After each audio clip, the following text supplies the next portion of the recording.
Hey everybody, Lance here from Fanatics Fly Company and Nature Spirit. I'm actually gonna do a little review video this evening on some product from Nature Spirit, the fish fur. This entire fly was made from fish fur and actually a really nice material to use and really supple in your hand. So to start the fly off, I go ahead and get a little 2/0 hook here. This is what I've actually picked up from Fanatics Fly Company. The Shaughnessy Bend. And I'm using 100 denier nano silk right now for this fly. I go ahead and I start the fly, usually start it from the eye of the hook and go back.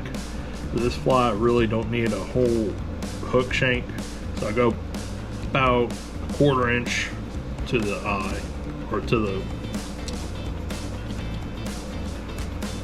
the barb. Start it up, get a nice little thread base there for it, and then I start off with fish fur in the white color. I actually just pull out a little bit on the bag, and the good thing about this material is you're able to kind of stack it. Think of it as an extremely long dubbing that behaves like dubbing but ties like streamer fur.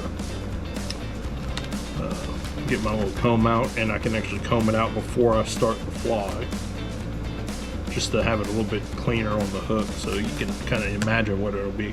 We will do some trimming on it, but there's minimal trimming needed with this material. So start out. Throw down a few lashings, get this front piece, double it back over on itself, and tie it in. So we're going to be doing kind of a top bottom going up the fly. My next color will be the rainbow in the fish fur, and I get about the same amount as the white. Go ahead and comb this one out as well, and it's just a quick comb that I'm doing. It's nothing too serious or too precise. It's just to make sure everything's going the same direction. And you lay that on top, same distance, maybe a little bit more. We're going to be trimming this back a little bit, so not too worried about it, because we have plenty of material to trim with it. So we go ahead, do the same thing back, tie that one in.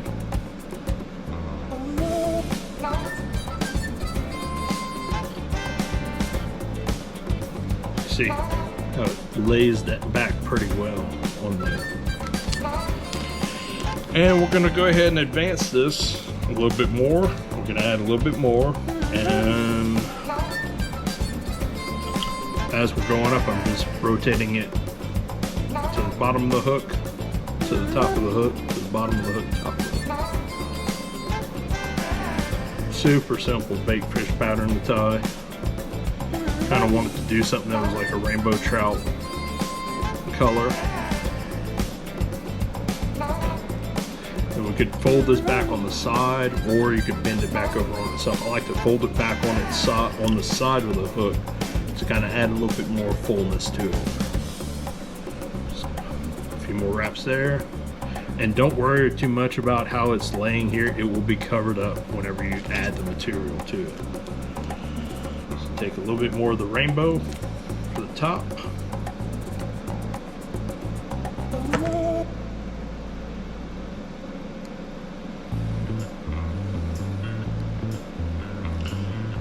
Go ahead and comb it out a little bit more. And while I'm doing this back and forth, all of these materials can actually be purchased at fanaticsflyco.com. We have a whole range of colors. I think we have like 20 something colors of different materials. We have the fish fur in all the colors that you would need for whatever tying you're doing. as I'm tying it back, I'm kind of preening it back a little bit, and that's just to make sure I'm maintaining that bait fish shape. Keeps the material stacked on top, and this actually stacks really nicely and stays in place.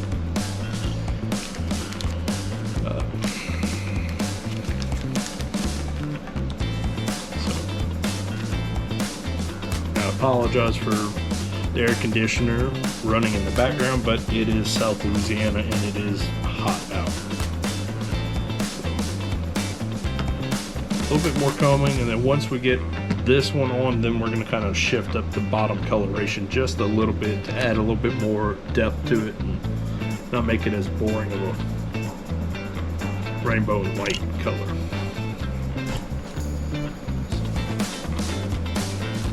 Advance it a few lashings, bring it back. Since this is far enough away from the hook shank, I preen it back over itself. And you do need to watch out, these hooks are very sharp, but no one would want a dull hook. Alright, we're looking pretty good here. Alright, I'm going to do one more for the rainbow, and then we're going to switch up the bottom coloration.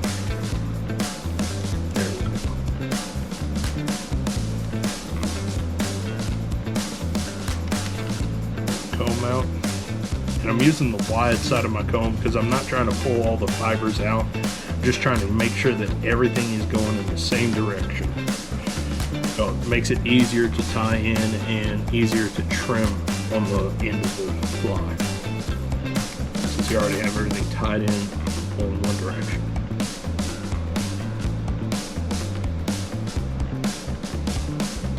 There we go.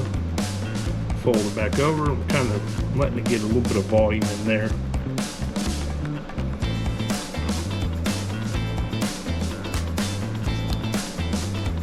So there we go. You see right there, we could actually just stop the fly and be perfectly good to throw.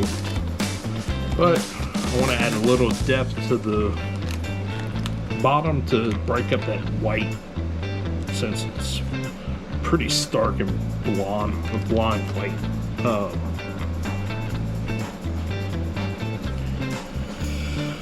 So take this, actually this color is Baitfish Red. It's a mix of different reds and yellows, and there's some purple thrown in there. But I'm going to take it and I'm going to comb it out like I did with the previous colors. But I'm really looking to do kind of a striping on the sides a little bit. So I'm going to come in and tie it in almost Quan-like to allow it to come back on the sides. Now we will be trimming this out a little bit, so it will kind of change how it looks a little bit. There we go. And tie it up and make sure we're getting a nice little head here. So we're making sure all of our material is back past our tie-in point. And it is kind of striping down the side, which is what we want. Then I'm going to go in with a little bit of the fluorescent shrimp fish fur. And we don't need a whole lot of this. We're just going to do basically a little hot spot of orange on the bottom. I know we're doing bottom, but there is a reason. Tying a little bit here.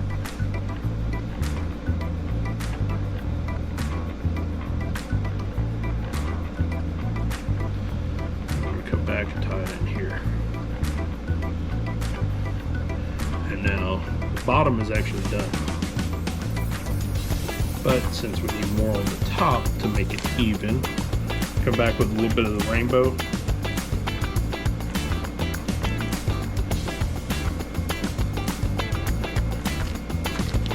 Comb this out again. And I'm shooting this on a GoPro, so this is going to be a kind of a test, and I need to know how it looks and how it's doing in there. So tie this one in, come back on the top,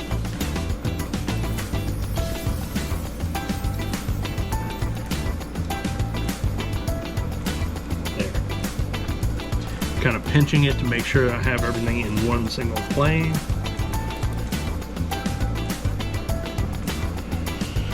And then a whip finish.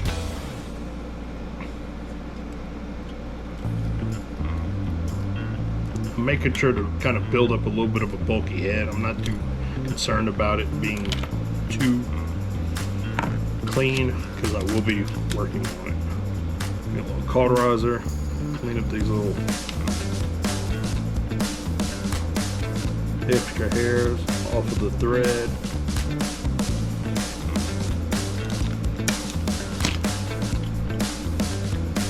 And what I'm going to do is I'm going to take the comb, and instead of combing from front to back, I'm going to comb back to front first. And that's just to make sure I have all the hair coming out of it that's loose and not going to be in the fly itself. So it looks goofy, it looks weird, but this will comb out a lot better than it will show. So I pull it out of the vise now, come back through, and it allows it to blend the materials a little bit better. And sometimes I'll put it on my lap and I'll just kind of comb it out to get it to behave a little bit better. And then we have a finished flock. Now you can add eyes to this pattern, but I think I'm just going to keep it blonde. But there you go.